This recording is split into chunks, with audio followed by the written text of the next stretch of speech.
Indonesia. Provinsi Sumatera Selatan menjadi tuan rumah dalam kegiatan Halal Bihalal Masyarakat Perantau Sumatera Bagian Selatan yang digelar di Gria Agung Palembang. Acara ini berlangsung meriah dan penuh keakraban. Dihadiri oleh 5 gubernur di wilayah Sumatera Bagian Selatan serta sejumlah menteri kabinet merah putih.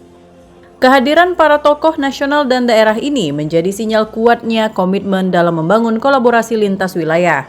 Menteri Koordinator Bidang Pangan Zulkifli Hasan menyampaikan, halal bihalal ini menjadi momentum strategis untuk membangun sinergi antar daerah, mempererat hubungan antar perantau, serta mendorong percepatan pembangunan di berbagai sektor.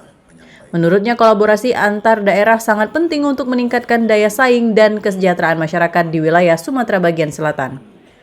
Gubernur Sumatera Selatan Herman Deru mengatakan momentum ini dimanfaatkan para tokoh dan perantau asal Sumatera Bagian Selatan untuk bersama-sama mengembangkan potensi daerah.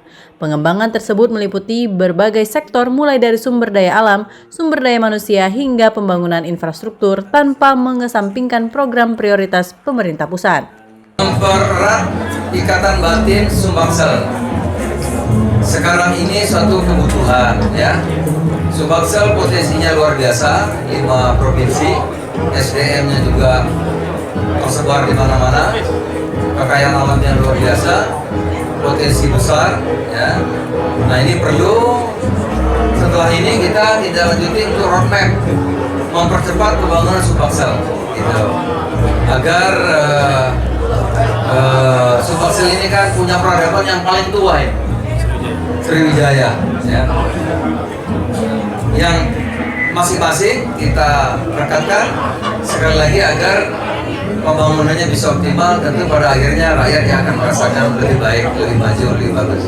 Para tokoh Sumbaksel yang ada di Jakarta memikirkan bagaimana Sumbaksel ini yang kaya potensi ini, sumber daya alam, sumber daya manusia, terikat dalam sebuah hubungan emosional untuk membangun lebih cepat demi kepentingan Sumbaksel pasti, tapi juga tidak menyampingkan kepentingan Nusantara. Ini kita berterima kasih pada Pak Menko Pangan, Pak Zulkifli Hasan, Pak Supri Dasko, Ketua DPR RI, juga Pak Tito, para tokoh-tokoh nasional yang telah menyatukan. Ini perdana loh. Pertama ya Pak? Perdana, jadi ternyata kita pakai manajemen, ternyata banyak orang kita Sumbaksel ini. Dari Palembang, Sumatera Selatan, Muhammad Riza Falevi, iNews melaporkan.